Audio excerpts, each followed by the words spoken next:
From the roar of the wrestling ring to the heights of Hollywood power, Dwayne Johnson didn't just change careers, he rewrote what superstardom means in the modern age.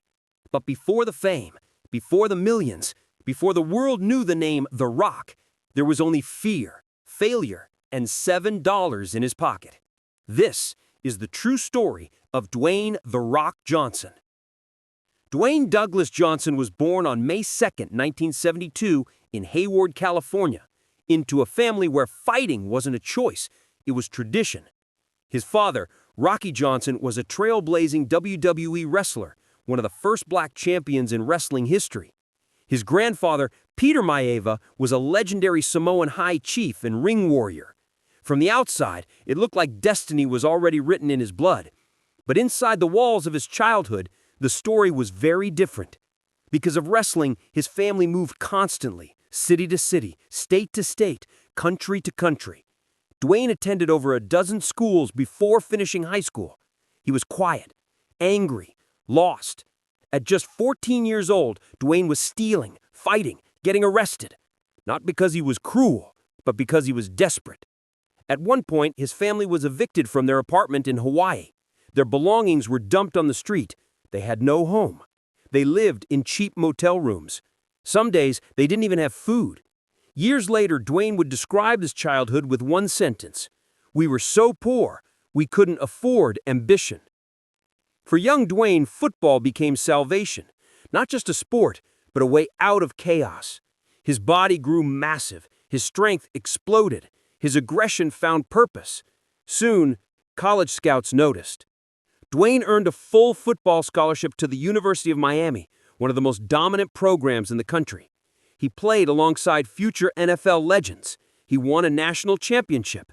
The NFL felt guaranteed. Then, everything collapsed. A devastating injury ended his pro football dreams. He tried the Canadian Football League. He failed. He was cut. At 23 years old, Dwayne Johnson hit rock bottom. No career, no future, no identity. He looked into his pocket and found $7. That moment would later give birth to his production company name, $7 Productions. With nothing left to lose, Dwayne returned to professional wrestling. In 1996, WWE introduced him as Rocky Maeva. They wanted him to be the perfect hero, but the fans rejected him completely. They chanted, "Rocky sucks." They booed him out of the building. He was humiliated, live on television. Instead of begging for love, he embraced hate. He turned arrogant, cold, explosive, and that was the birth of something unstoppable: The Rock. What happened next changed wrestling forever. The Rock became the most electric personality in sports entertainment. His microphone skills were lethal. His charisma was supernatural. Every sentence became a weapon. He sold out arenas worldwide. Millions and millions watched weekly. He became WWE champion multiple times. He transcended wrestling. At the very peak of his dominance, he walked away. Not because he was falling, but because he was chasing something bigger than wrestling could offer. Hollywood did not welcome him. Casting directors laughed. They said he was too muscular, too artificial, too much wrestler. Movie after movie struggled. Critics tore him apart. Studios lost faith. Alone in rented apartments, Dwayne began to doubt everything. Was leaving WWE a mistake? 2011. One role, one decision, one turning point. Fast 5 was supposed to be just another sequel, but for Dwayne Johnson, it became rebirth. He wasn't the hero. He wasn't the villain. He was something more dangerous. Luke Hobbs, a federal agent built like a tank, with morals carved from stone. Audiences didn't just accept him, they exploded. The box office surged. The franchise revived. Hollywood suddenly remembered his name. For the first time, Dwayne Johnson was no longer the former wrestler. He was an A-list action star. What followed was one of the most aggressive Hollywood runs in history. Fast and Furious, G.I. Joe, Pain and Gain, San Andreas, Central Intelligence, Jumanji. Every year, another blockbuster. Every release, another global opening. Jumanji, once doubted, became a billion-dollar franchise.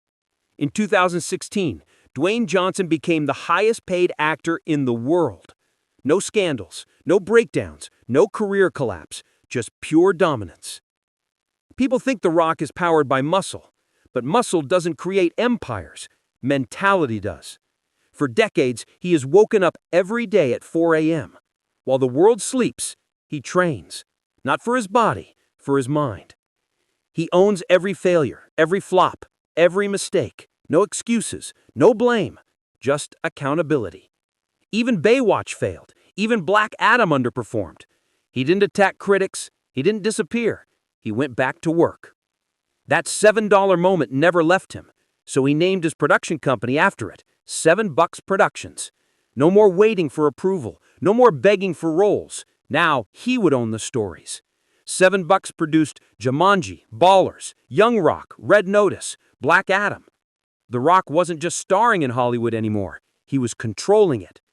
For the first time in modern movie history, an actor had more power than the studios.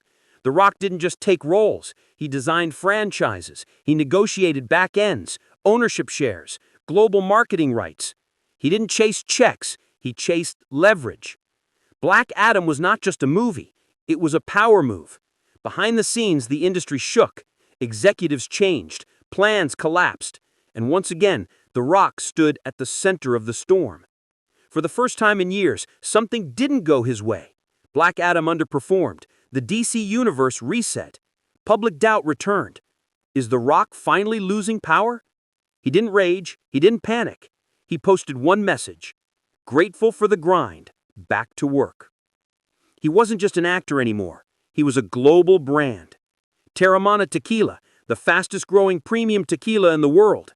Under Armour's Project Rock, shoes and apparel sold in over 170 countries. Not fashion, but identity. Fitness as philosophy. The gym was therapy, discipline, survival. Behind the monster brand, he remembered what it felt like to have nothing. He visits terminally ill children without press, surprises struggling families with houses, pays tuition for athletes nobody believes in, rarely ever tells the world. Despite the smiles and success, he has battled depression multiple times. Even at the top, the darkness returns, proving that money does not cure pain. Being the most recognizable man on earth comes with a cost. 16-hour workdays, different countries each week, no stillness, no silence. Marriages failed, time lost, moments missed. When the world demands everything, balance becomes impossible. Many athletes try Hollywood, most vanish, but The Rock didn't survive. He dominated. He never blamed, he never paused, he never waited for permission. He built control, he built leverage, he built ownership. At some point, Dwayne Johnson stopped being just a man. He became a corporation, a walking, talking billion-dollar public company. Every handshake became a deal, every post became a marketing campaign, every appearance became a global signal. He was no longer selling movies, he was selling belief. Most actors chase fame. The Rock chased ownership. $7 Productions gave him control over projects, casting, image, and profit. Projects like Ballers, Young Rock, Jumanji, and Red Notice turned storytelling into leverage. He created it so no one could ever take his future again. Movies made him rich. Alcohol made him dangerous. Terramana became the fastest-growing premium tequila in the world. Not commercials, not hype. His word alone carried trust. Hollywood checks are big, but ownership equity is forever. Terramana positioned him for billionaire status without another movie. The Rock did not just inspire people to train, he built an army. Project Rock shoes and clothing sold globally. Military units, athletes, firefighters, all inspired by his brand. To him, the gym is therapy, discipline, and survival. Muscle is nothing without the mind. With over 500 million followers, Dwayne controls one of the most powerful media channels on earth. One Instagram post can outperform national advertising campaigns. He communicates directly with fans. What he says can move markets, launch brands, or destroy reputations. For years, people asked, would The Rock run for president? Both parties quietly studied him because he had trust no politician could buy. He never said yes or no. Power sometimes works better outside office. People see muscles, money, and confidence, but rarely the war inside his mind. The 4 a.m. wake-ups are fueled by fear. Fear of mediocrity. Fear of returning to those $7. Fear is his fuel, and he feeds on it. Success took everything. Missed birthdays, missed weddings, missed moments. Even at the peak, depression returned. Balance is a luxury the unstoppable cannot afford. The Rock leads like a general. Respect everyone. Work harder than anyone. Never forget your lowest moment. Never betray your team. Never lie to your audience. Loyalty over speed. Same trainers, partners, and core team for decades. Critics said he played the same role in every movie. He never publicly argued, quietly letting numbers speak for himself. Despite controversies, failures, and setbacks, people still believe in him. He never pretended